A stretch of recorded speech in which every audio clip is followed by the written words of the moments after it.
Deafrowe with Deafrowe TV, and I'm back again with another review. And this week's review is episode 3 of one of my favorite all time miniseries from the BBC called Neverwhere. And this week's episode is episode 3, Earl's Court to Islington.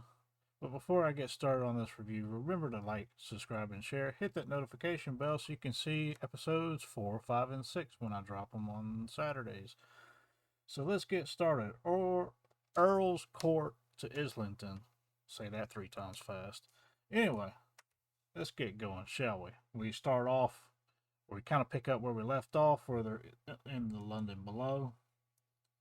And they're making their way kind of towards the subway area of the London below. And on the way there, the Marquis de Carabas, he needs like a timetable of when the Earl's Court is going to come along, because Earl's Court is, of course, a subway train. And so he's asking the, I guess he's not really a beggar. Uh, he's more like he's a kind of a singer dude, but like he's just sitting there playing his guitar, asking for donations and stuff like that. And Marquis de Carabas makes him a offer. It's like, I'll give you a tune that will make people want to give you money if you can give us the timetable for the Earl's Court to come along. And so that's what he does. He ends up giving him a tune off a recorder, lets him hear it so he can play it on his guitar, and then he just starts playing.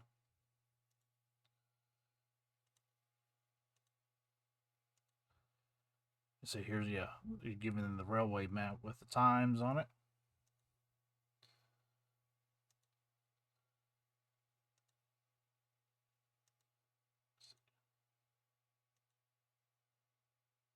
See if I can get the. So anyway, the Marquis de Carabas pulls out like a little tape recorder thing and lets him hear the music, and then he starts to play it on his guitar. And immediately when he starts playing it on his guitar, people start dropping money off like crazy to him.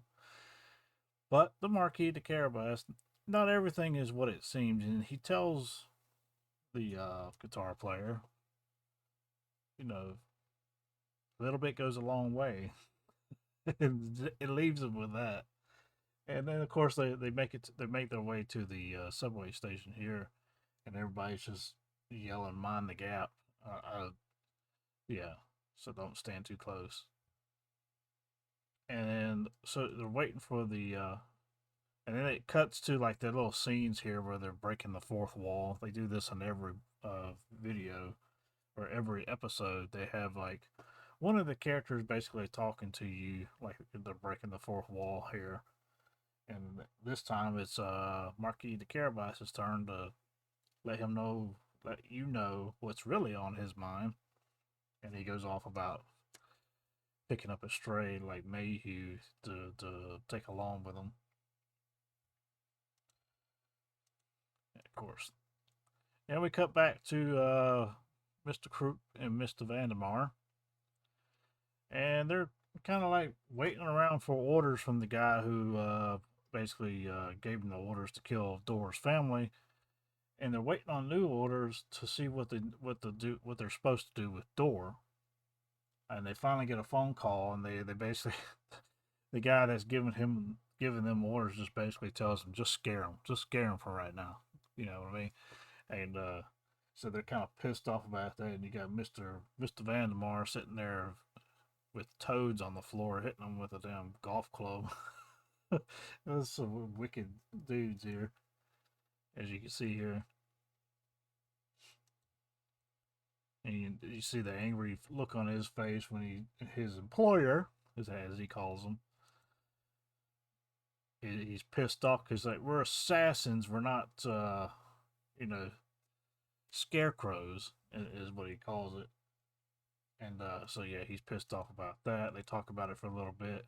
And of course, he's hitting his toes with the golf clubs. And then we go back to Dora Mayhew and Hunter and Marquis de Carabas, and they made their way to Earl's court.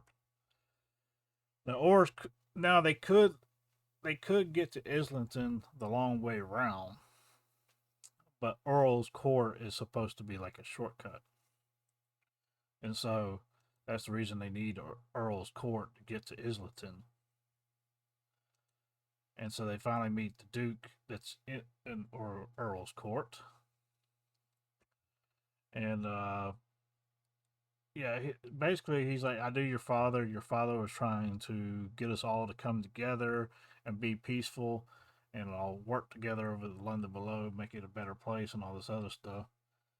And he's like, I'll grant you safe passage to Islington on the Earl's court, just based on the fact that me and your father were friends, and we were headed towards the same goal, so to speak. And you got this guy here. He's supposed to be like the jester in the court, and he just makes these dumb, you know, assessments of things. And of course, he catches the Marquis de Carabas on the train there. He does not want the Marquis on there, and he wants the Marquis actually killed. But Dor speaks up for the Marquis, saying, "Hey, he's my guide. I kind of need him."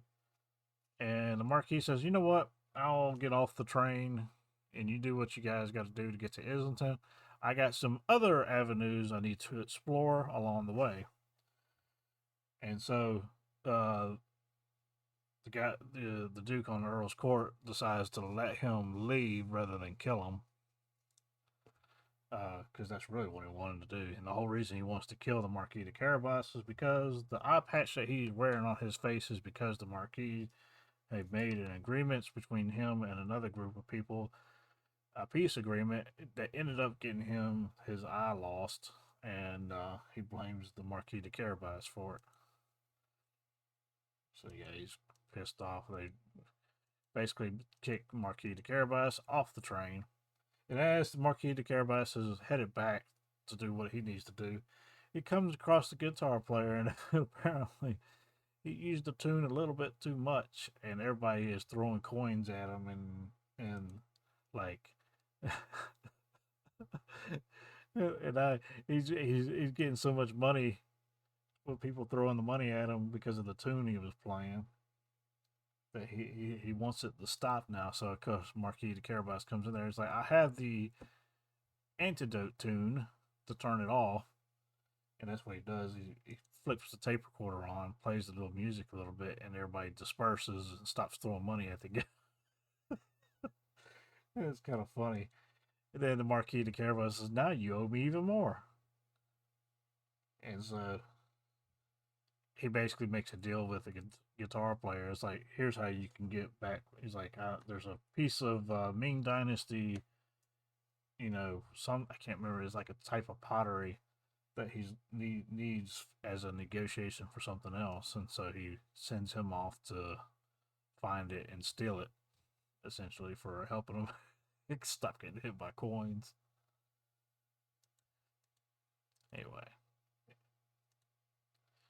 yeah, we cut back.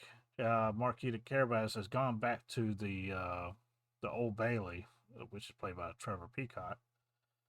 Because he's the Old Bailey has been around a lot longer than a lot of the people in the London below, and he was needing to get some more information. So that's where Marquis had made his way back to the Old Bailey. And as Dora's talking to the Duke of Earl's Court here, as you can see, he's kind of his mind is kind of wandering all over the place. He's not really making a lot of sense of stuff. But he finally gives them what they were looking for, which is a way to get to Islington. Which is the way to get to Islington is to find a doorway through a portrait of an angel. They call it the Angelese or something like that. I can't remember the exact word they use, but I think that is it, the Angelese. And they basically, the Earl's Court is taking them into the direction of the museum where this Angelese resides. So in essence, Dora and Mayhew have to go back up to the London above in order to get to the Angeles to make it to uh, Islington. And then we cut back to the Marquis de Carabas, and there he's back to talking to the Old Bailey, and he brings up that little bitty bull statue that he found in Dora's uh, father's, I guess it was his office, or whatever. And the Old Bailey, here you go, and he's asking the Old Bailey like, what is this little thing?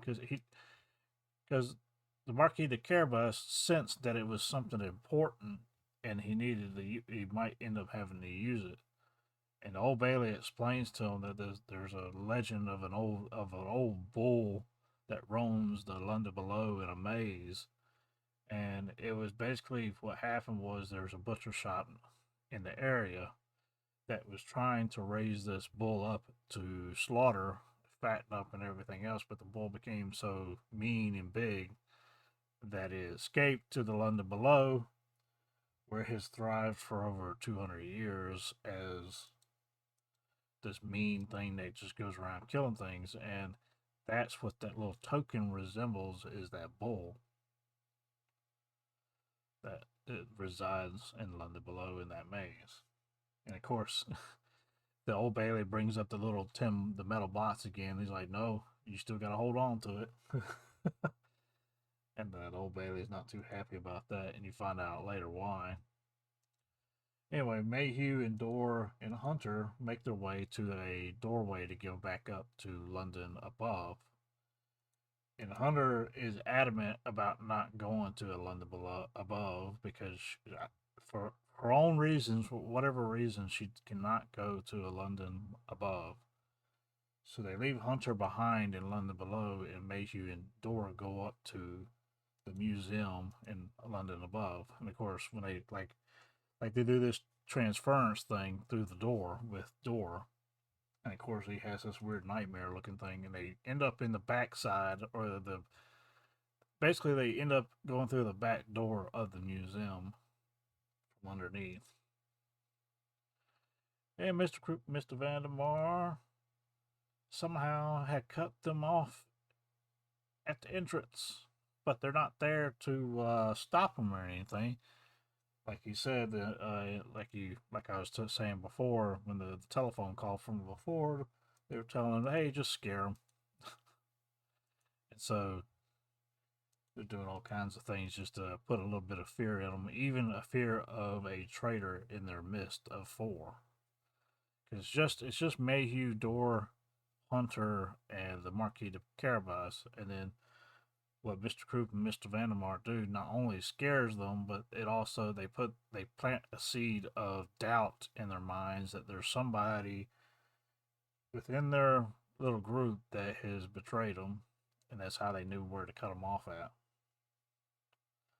And so, yeah, they're basically going in through the museum behind, and they come out into the main area of the museum where they're having this exhibition of angels, different angel portraits, statues, and all this kind of stuff.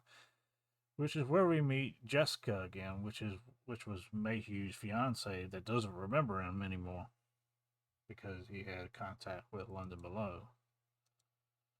And as they're making their way in, you can see these two guards as they're walking in, and Dora's like, "Nah, don't worry about them. They can't really see you, and they will never see you as long as you don't try to step up in front of them and make yourself known to them. You know, they won't even know you exist or are there." And of course, they finally get there and they see that it's like an exhibition of a sort, and it was actually Jessica's expedition or thing that was going on that Mayhew was supposed to attend to begin with, but because the whole thing with Dor happened, he no longer exists in London above, according to them. And of course, she said, "Angels over England," and all that kind of thing. All right, go back to Mr. Crew and Mr. Vandermar, and they're discussing how pissed off they are because they got to be scarecrows. Anyway, so they finally make their way into the main area of this exhibition of angels, and Mayhew spots Jessica and kind of like focuses in on her, and she doesn't recognize him still, but he's like messing with her a little bit. It's like, I know so much about you. You know, I was your fiance, and she's like, I have no idea what you're talking about. He's like, yeah, your favorite song is this, and blah blah blah, and all this other stuff. And then Jessica kind of gets freaked out and has somebody call the security in. Yeah, this part right here. So she kind of like recognizes him a little bit, but not really. It's kind of weird. So yeah, he goes on to say, "I know everything about you, but I don't exist to you anymore, all because I wanted to help this other woman." And Dora even goes. I mean, there is a part in the conversation where Mayhew is having with Dora, and Dora, after she explains that the reason the guards can't see him, Mayhew says something to the effect, "How come I saw you?" You know, and she's like, "Yeah, isn't that odd? How did you see me?" Anyway, the main guy comes in, and of course, the portrait they've been looking for the whole time is the portrait that this old man has had refurbished using his own money, and he gives like this big speech about, how he was a kid, he didn't have any money, and I came to the museum all the time, and I saw this angel, and it spoke to me. And when I became rich, I wanted to have it refurbished and made right again, and all this other stuff. And so that's kind of what they did. Blah blah blah. Anyway, they pull the tapestry down. But by that time, Jessica has called the security guards in on Mayhew, and the security guards going over to Mayhew to try to get him arrested or whatever. And yeah, so this portrait is like the doorway to Islington, and you find out when the security guards come over, that's when Dora goes up to the microphone, just starts screaming like crazy into the microphone to get everybody's attention or direct their attention away from Mayhew. And she grabs Mayhew, and then her and Mayhew run for the portrait, and the portrait opens up in the center like a door, and they go on through, as you can see here. It's kind of cool, actually. And everybody sees it, but as soon as it's over with, nobody remembers anything of what happened, and everything goes back to normal. Jessica, even to the point where Jessica's like, "Why are those security guards here?" And he's like, "I don't know." They don't even remember Mayhew being there or them wanting to get him out of there, and everything goes back to normal. And we cut back to the Marquis de Carabas. He's opening this weird door in the middle of London below, and you wonder where he's going. And he has put himself essentially in the lion's den. He's trying to figure out what these two guys, who is employing these two guys, and basically he comes up with a plan to get in there and kind of mock them a little bit to the point where they might kill him. But he has a couple of trinkets to negotiate with, which is one of the things that the guitar player was getting for him. And you see that you'll see that in the next episode. But yeah, the Marquis de Carabas has basically entered the lion's den. And then we cut back to Dora and Mayhew, and they finally have made their way to the angel, Islington. And the angel kind of greets him like, "I've kind of been waiting on you," because if he was friends with Dora's father, so kind of welcomes them, and then that's kind of the end of the episode. Awesome music again playing at the end of this. And that's another thing I like about this series is the music. The beginning and the end. I just love the way that they. I don't know what they're using to play the music, but I think it's pretty cool. So yes, here is another episode of Neverwhere. So next week, episode 4. Until then, this is me, Deafrowe out. That's my review. Obviously, this is a very high scoring show for me because one of my favorites from 1996, Neverwhere, and that's me, Deafrowe out.